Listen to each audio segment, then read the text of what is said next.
I happened to see Arthur McFly. Tonight? Uh-huh. How is he? Where's he staying?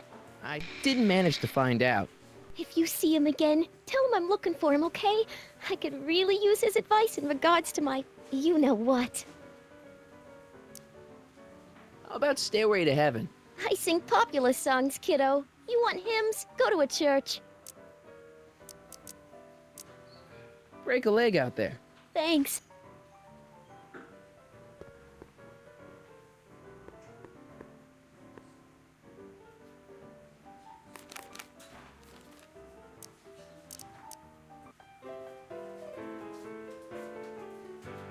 You should care, you should care what people think of you. She's right.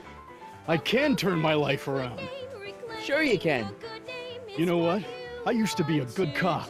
And yeah, I've had a few bad breaks, possibly even a psychotic one that caused me to imagine a disappearing space car.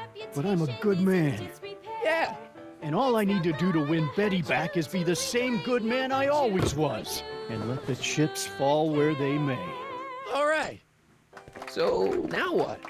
Now I wait. Wait for the moment to take down Kid Tannen, restore my good name, and win back the heart of Betty Lipinski. Hold that thought. I bet that moment is just around the corner.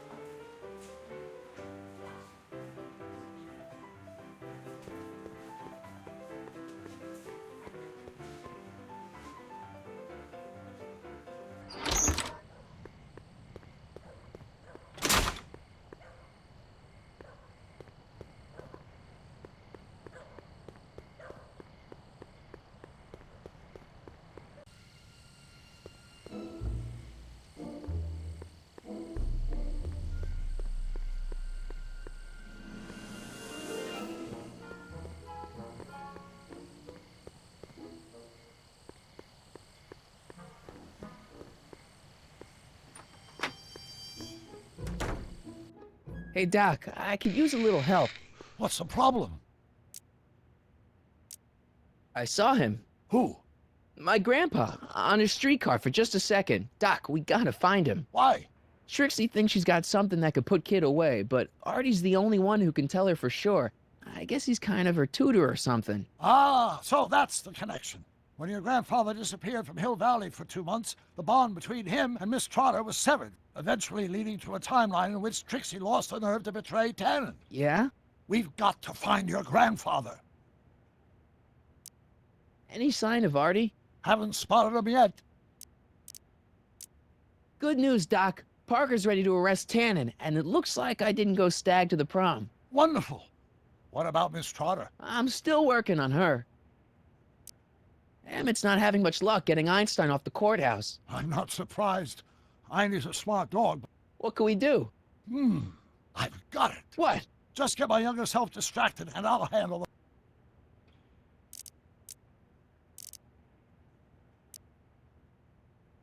Okay, I better get back to fixing history.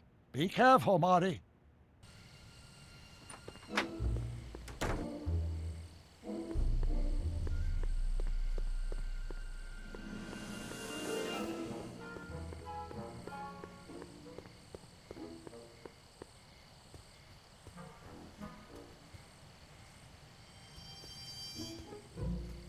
Edna, What? what's going on with you and Emmett? The last time I saw you, you seemed to be kinda interested in him. That was before I belatedly realized that his agreement to host my Stay Sober Society was a clever ruse to ferry barrels of hooch to his so-called laboratory. Sorry about that. Now his very presence fills me with an irrepressible urge to pick at his philosophical and intellectual foundations with every tool in my vocabulary. So you're not dating? Dating?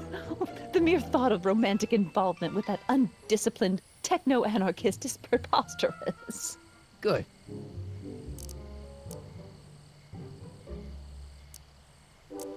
You'll be happy to know that your lyrics have pushed Danny Parker back on the straight and narrow. Well, hallelujah! One poor soul saved from the fiery pit. Hey, I got a hot lead for you. Oh? What is it?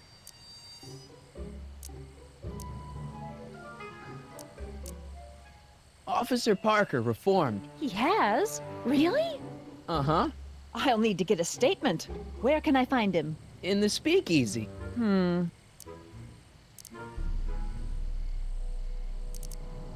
See ya. Keep fighting the good fight.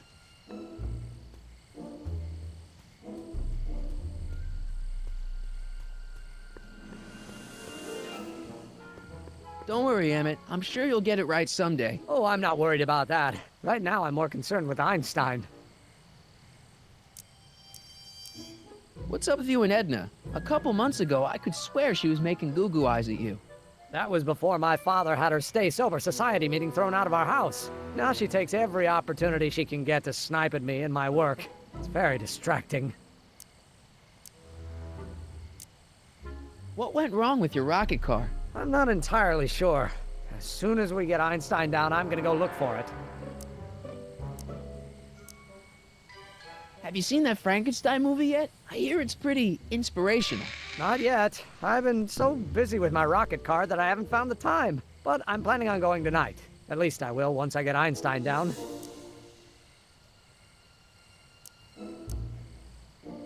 Well, I'll go off and see if I can get some help. You do that.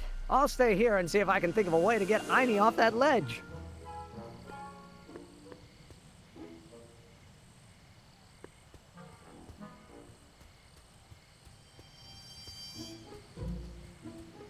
Edna! What?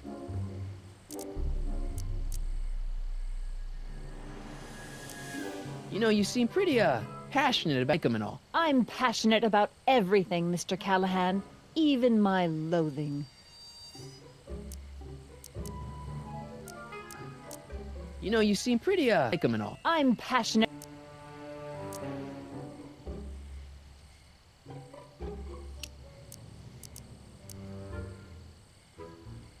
What are you doing out here in the middle of the night? Saving people from alcohol, vice, and disorder. And also keeping a lookout for hot stories. You'd be surprised how much news breaks on this corner.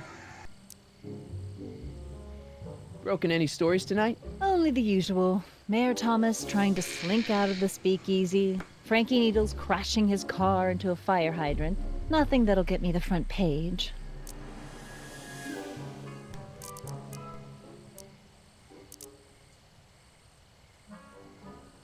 See ya. Keep fighting the good fight.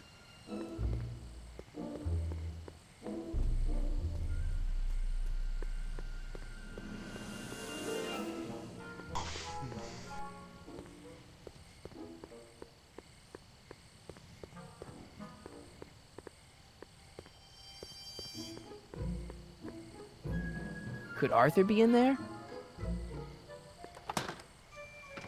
It's way too dark and crowded for me to tell.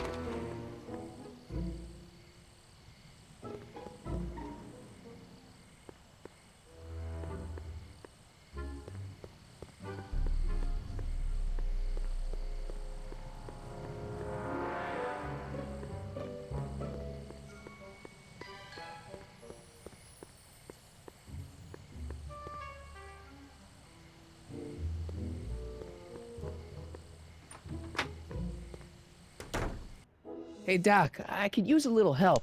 What's the problem?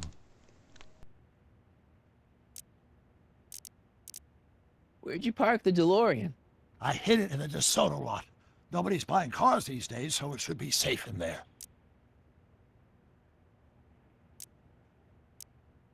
Hey, who did burn down Tannen's original speakeasy anyway? I still don't know. I'd really like to find out before we go home. I never did get a straight answer about why you came back to 1931 in the first place. It's, personal. When this is over, I'll tell you all about it. I'm gonna hold you to that, you know. Why are Tannins always such jerks anyway? It's hard to say. Rogue Neanderthal genes in their DNA, perhaps. Can you explain all this? I'm confused. It's very simple. In the original timeline, Timeline A, the speakeasy arsonist was never caught, creating one of Hill Valley's enduring historical mysteries. Okay. When I traveled back to 1931, I created Timeline B, in which I was misidentified as the arsonist and subsequently killed by Kit Tannen's goons.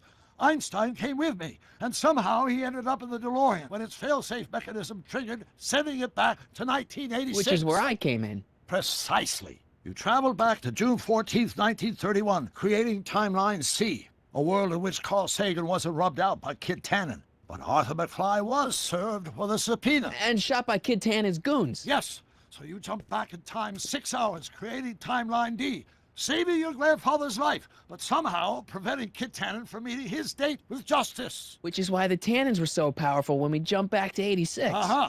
So now we've returned to August of 1931, creating Timeline E, in which, fingers crossed, we'll send Tannen to prison where he belongs. Got it? Sure. Good. One question. What? Can you explain all this? I'm confused. Any sign of Artie? Haven't spotted him yet.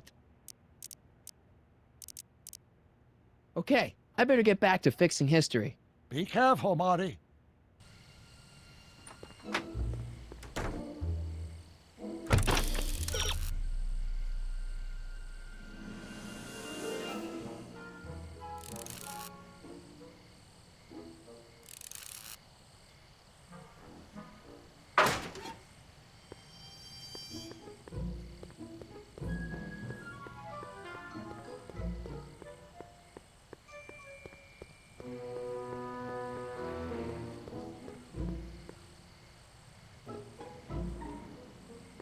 Edna! What? Hey, I got a hot lead for you. Oh? What is it? Young scientist strands dog on courthouse roof. What? Look over there. Oh, for goodness sake. Mr. Brown! Please, Miss Strickland, not now. Can't you see I've got a rather delicate situation on my hands at the moment? My trial run... Trial run? Public hazard, I call it. And I'm sure my editor will agree. This scientific enterprise of yours represents a clear and present danger to public You safety. know what represents a clear and present danger to public safety? Your singing voice. There's no need to get personal, Mr. Brown. Believe me, I have no intention of getting personal with you. I'm relieved to hear it. Flying cars, of all the ridiculous You juvenile mock notions. me, but just imagine a world in which traffic jams and car crashes are a thing of the past. I might be more inclined to listen to you if your maiden voyage hadn't ended in a crash on one roof and a stranded dog on another. I'm working on getting him down. Heiny, how'd you get down? Clever dog. Well, fortune favors you tonight, but I warn you to be more careful in the future. Now, how to get that rocket car back down?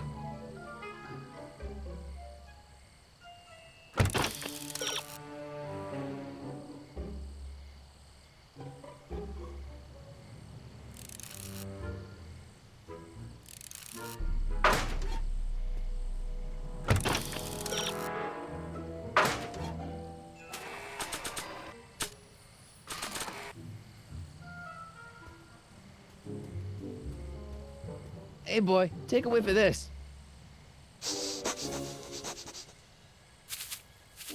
Gotta love that nose.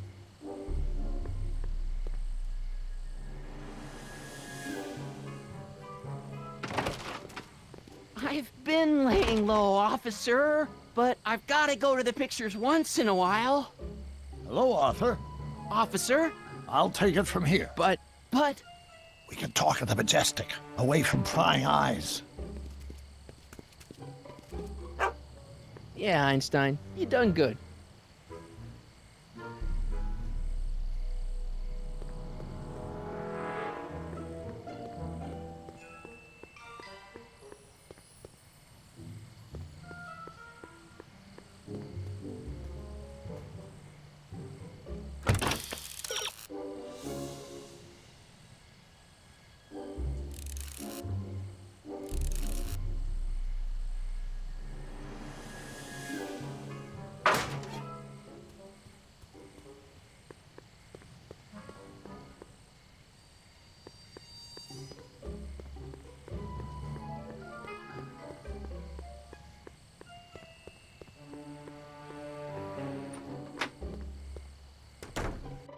Hey Doc, I could use a little help.